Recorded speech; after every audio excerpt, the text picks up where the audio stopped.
Hey Internet, welcome to Thermodynamics tutorial. This is a made-up question not found in your textbooks. We are solving 1-58, the previous question. With software, we're going to plot a graph, force versus pressure. We'll discuss the results. They want the force to have a range of 0 to 500 newtons. Here is the previous question, so you don't have to open up a new tab and watch that video if you haven't done so. So you can pause the video and just read the question and just have a look at the working if you want to. Okay. So you can go through it. I explained it in the previous video, so you can look that up if you want to. Here's the final answer for the manual working. Alright, so let me just zoom in just a little bit so we can actually see the graph. Okay, that's a little, I hope that's zoomed in enough. So what you have is your pressure in the y-axis, and you've got your force on the x-axis. As you can see, it is a linear line, so that means it is directly proportional. So force is directly proportional to pressure. As you can see, as the force increases, so does the pressure. So in this case, this graph is pretty basic, and it's very easy to discern what the graph is actually indicating. So for more advanced graphs that use curves, those would probably take a little bit more explaining. Okay, so we'll zoom in a little bit more for the table, although you don't really need to because the graph already shows you what's happening. But nevertheless, so here's a more detailed, I guess, numerical table. As you can see, starts at 0, ends at 500, and we've got the pressures to match the range. Now, the scale is a little bit weird, but it goes in a set of, I suppose, 111.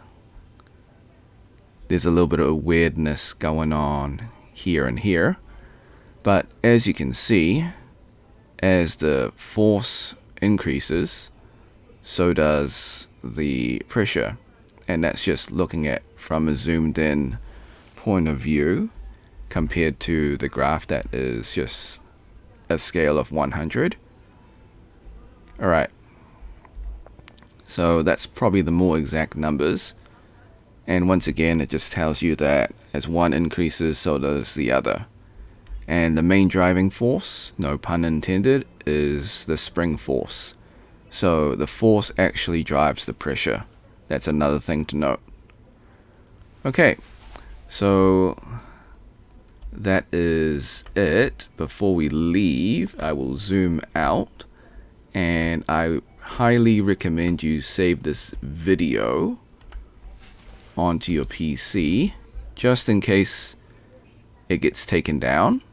Also, the code is in the pinned comment, which I will show you right now just in case it's not in the pinned comment for whatever reason. Okay, so here's the code. You can pause the video and you can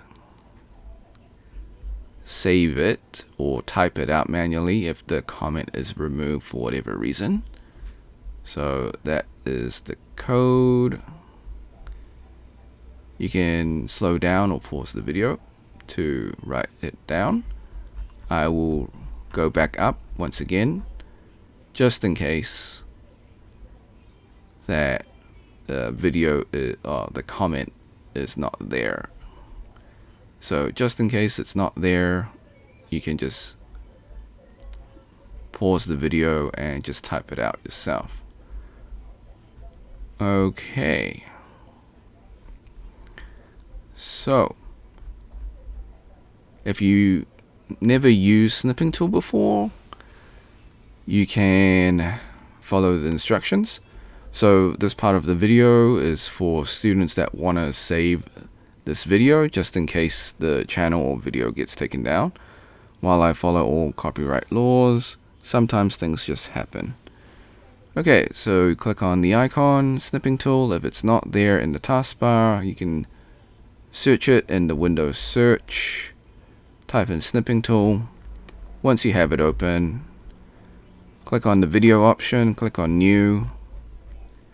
Left click and drag the rectangle to cover the YouTube screen. Then hit the record button, which is the start button. Wait for the countdown.